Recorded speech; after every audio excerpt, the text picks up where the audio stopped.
खुदा यसुम मसीह नासी के ज़िंदा बरकत और जलाली नाम में आप सबको तहसीन और शिकाना का सलाम हो।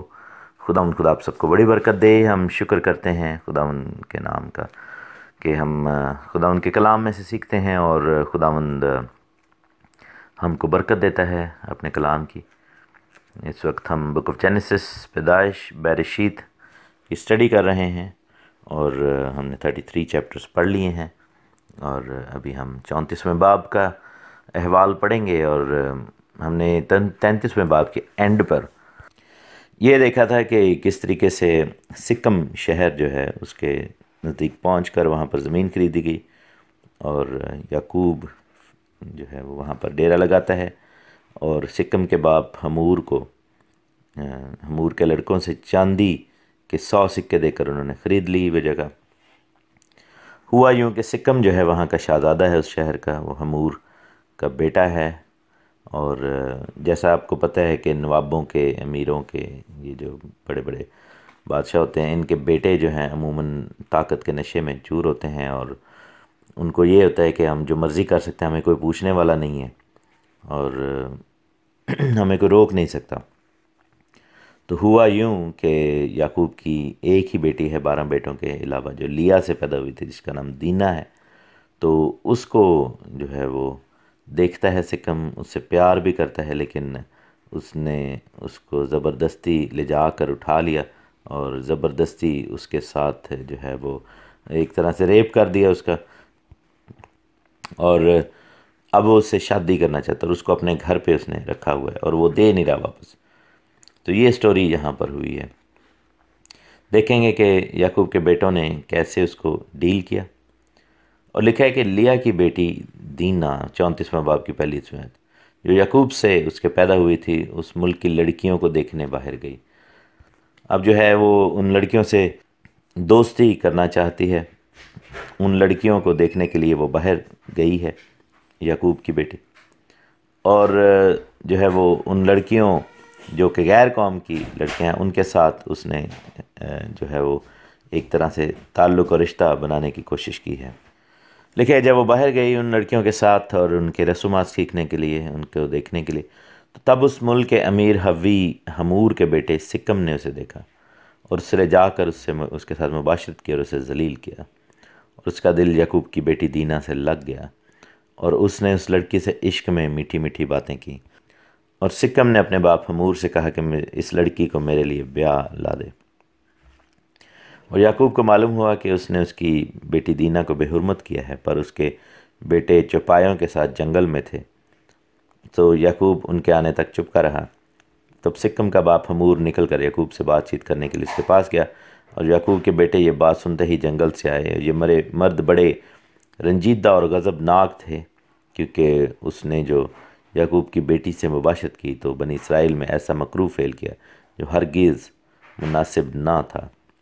तब हमूर उनसे कहने लगा कि मेरा बेटा सिक्कम तुम्हारी बेटी को दिल से चाहता है, उससे उसके साथ ब्याह दो, हमसे समझाना कर लो, अपनी बेटियां हमको दे दो और हमारी बेटियां आप लो, तो तुम हमारे साथ बसे रहोगे और ये मुल्क तुम्हारे सामने है, इसमें बुदबाश और तजारत करना और अपनी अपनी जायदादें खड़ी कर लेना।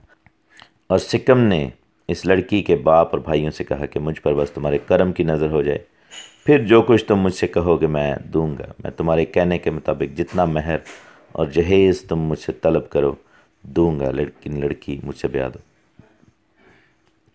अब यहाँ पर हम देखते हैं कि वाक़या कुछ इस तरह से हुआ है कि सिक्कम ने उस लड़की को देखा है अपनी बहनों और उस मुल्क की दूसरी लड़कियों के साथ, दीना को, और उसने ज़बरदस्ती उसको ले लिया और बदफेली की उसके साथ। ज़बरदस्ती उसको जो है फोर्स उसने किया हम जिनसी के लिए और जिनसी फेल के लिए सॉरी। और उसने जो है बाद में इवन दो कि उससे प्यार हो गया, इश्क हो गया, लेकिन उसने जिस्मानी ख्वाहिश जो है वो पहले पूरी उससे की और शादी का भी इंतज़ार न किया। उसने इज़्ज़तदार तरीके से ये सब कुछ काम नहीं किया। और फिर वो जब ये सब कुछ कर चुका तो फिर वो इश्क की मीठी मीठी बातें उससे कर रहा है, उसको बता रहा है कि वो उससे कितना प्यार करता है। आई डोंट नो कि अब यहाँ पर दीना की क्या मेंटल सिचुएशन है। मोस्ट प्रॉबली जो कि एक नेचुरल इंस्टिंक्ट यही कहती है कि जीना को ये बात सख्त नापसंद आई होगी, क्योंकि ज़ोर ज़बरदस्ती किसी को भी अच्छी नहीं लगती, और ज़ोर ज़बरदस्ती के साथ उसने ये सब कुछ किया है, और अब उसके साथ मोहब्बत की बातें भी कर रहा है। और हर शख्स की एक सेल्फ़ रिस्पेक्ट है, और दीना जो है उसने ज़रूर ही उस सेल्फ़ रिस्पेक्ट की वजह से उस चीज़ को नापसंद किया होगा। और जब ये सब कुछ हो गया तो अब वो चाहता है कि उसकी शादी हो जाए। हो सकता है कि शायद अगर पहले वो शादी का प्रपोज़ल लेकर आते तो अगर वो खुदा पर ईमान ले आते शायद शादी हो भी जाती। लेकिन यहाँ पर हम देखते हैं कि खुदा ने कलाम मुक़द्दस में सख्ती से अपनी शरीयत में मना किया है कि गैर कौमों में शादी ना की जाए। गैर कौमों में शादी जो है वह गुनाह है, और उसके माबूदों के साथ शादी है। और हम देखते हैं कि इवन के मूसा नबी ने जब ये बात लिख दी शरीयत में, उससे पहले का ही इन लोगों को मालूम है, और वो इस चीज़ को बखूबी समझते और जानते हैं कि गैर कौमों में शादी जो है वो गलत है, मकरूह है, मकरूह फ़ेल। यही बात उन्होंने की कि ये मकरूह फ़ेल किया गया। अब इसमें दो चीज़ों को मकरूह उन्होंने करार दिया कि शादी से पहले मुबाशरत की और उसको सेक्सुअली फोर्सफुली सेक्स किया उसके साथ, और दूसरा ये है कि वो गैर कौम से है। ये भी जो सबसे बड़ी मकरूह बात है वो ये है। तब हमूर ने रिश्ता मांगा है उनसे, और हमूर की ऑफ़र जो है वो अगेन वैसी सी है जैसी शैतान ने खुदा उनके सामने रखी थी कि मैं सारी जो है वो सल्तनतें और ये दौलत तेरे सामने ढेर कर दूंगा। उसने भी कहा कि हमारी बेटियां ले लो, अपनी बेटियां हमें दे दो, और हमसे समझिया ना करो, हमसे रिश्तेदारी बनाओ, और यहाँ पर रहना, तिजारत करना, अपनी अपनी जायदादें खड़ी कर लेना। और हालांकि वो मुल्क खुदावंद ने उनको ऑलरेडी दे दिया था। It was just a matter of time कि उनको तादाद में बढ़ना था और उन्होंने उस मुल्क पर कब्ज़ा करना था। लेकिन सिक्कम ने भी यहाँ पर ऐड किया है, उस लड़के ने, उस शहज़ादे ने, कि तुम जितना मर्ज़ी जहेज़ मुझसे मांग लो, जितना मर्ज़ी महर मुझसे ले लो। अब यहाँ पर हम देखते हैं कि जहेज़ का जो ताल्लुक़ है वो लड़के वाले देते हैं। ये जो इसराइल का कॉन्सेप्ट है, पठानों में भी यही कॉन्सेप्ट है, अरब्स में भी यही कॉन्सेप्ट है कि लड़के वाले पैसे जमा करते हैं और एक टाइम आता है कि जहेज़ देते हैं, और वो फिर लड़की और लड़की के बाप को वो मिल जाता है क्योंकि उन्होंने इतने साल उस लड़की की परवरिश की होती है। सो एक तरह से वो कॉन्सेप्ट यही है कि जो कुछ तुमने इस लड़की को सिखाने में, उसको बेहतर बनाने में लगाया है, वो पैसे मैं तुम्हें दे रहे हैं। तो ये लड़की को ख़रीदना नहीं है, बल्कि ये है कि सिंपल कि वो रिस्पेक्ट जो है वो इस चीज़ की है कि लड़की अपने बाप का घर छोड़कर आ रही है।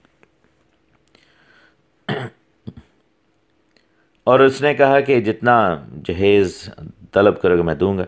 तब याकूब के बेटों ने रिस्पॉन्ड किया है और उन्होंने कहा कि इस सबब से कि उसने उनकी बहन दीना को बेहुरमत किया था, रिया से, यानी कि उन्होंने चालाकी से सिकम और उसके बाप हमूर को जवाब दिया और कहने लगे कि हम ये नहीं कर सकते कि ना मख्तून मर्द को अपनी बहन दें, क्योंकि उसमें हमारी बड़ी रुसवाई है। लेकिन जैसे हम हैं, अगर तुम वैसे ही हो जाओ कि तुम्हारे हर मर्द का ख़तना कर दिया जाए तो हम राज़ी हो जाएंगे और हम अपनी बेटियां तुम्हें देंगे और तुम्हारी बेटियां लेंगे और तुम्हारे साथ रहेंगे और हम सब एक कौम हो जाएंगे। और अगर तुम खतना कराने के लिए हमारी बात ना मानो तो हम अपनी लड़की लेकर चले जाएंगे। उनकी बातें हमूर और उसके बेटे सिकम को पसंद आई और उस जवान ने इस काम में ताख़ीर ना की, क्योंकि उसे याकूब की बेटी का इश्तियाक था और वह अपने बाप के सारे घराने में सबसे मुअज़्ज़ज़ था। फिर हमूर और उसका बेटा सिकम अपने शहर के फाटक पर गए और अपने शहर के लोगों से यूं गुफ्तगू करने लगे कि ये लोग हमसे मेल जोल रखते हैं, बस वो इस मुल्क में रहकर सौदागरी करें, क्योंकि इस मुल्क में उनके लिए बहुत गुंजाइश है, और हम उनकी बेटियां ब्याह लें और अपनी बेटियां उनको दें और वो भी हमारे साथ रहने और एक कौम बन जाने को राज़ी हैं, मगर फ़क्त इस शर्त पर कि हम में से हर एक मर्द का ख़तना किया जाए जैसा कि उनका हुआ है। क्या उनके चौपाए और माल और सब जानवर हमारे ना हो जाएंगे? हम फ़क्त उनकी मान लें और वो हमारे साथ रहने लगेंगे। तब उन सबों ने जो उस शहर के फाटक से आया जाया करते थे, हमूर और उसके बेटे सकम की बात मानी, और जितने उस शहर के फाटक से आमद रफ्त करते थे उनमें से हर मर्द ने खतना कराया और तीसरे दिन जब वो दर्द में मुब्तला थे तो यूं हुआ कि याकूब के बेटों में से दीना के दो भाई शमाउन और लावी अपनी अपनी तलवार लेकर नागहान शहर पर आ पड़े और सब मर्दों को कत्ल किया, और हमूर और उसके बेटे सिक्कम को भी तलवार से कत्ल कर डाला। और सिक्कम के घर से दीना को निकाल ले गए, और याकूब के बेटे मकतूलों पर आए और शहर को लूटा, इसलिए कि उन्होंने उनकी बहन को बेहुरमत किया था। उन्होंने उनकी भेड़ बकरियां और गाय बैल और गधे और जो कुछ शहर और खेत में था ले लिया, और उनकी सब दौलत लूटी और उनके बच्चों और बीवियों को असीर कर लिया, और जो कुछ घर में था सब लूट खसूट कर ले गए।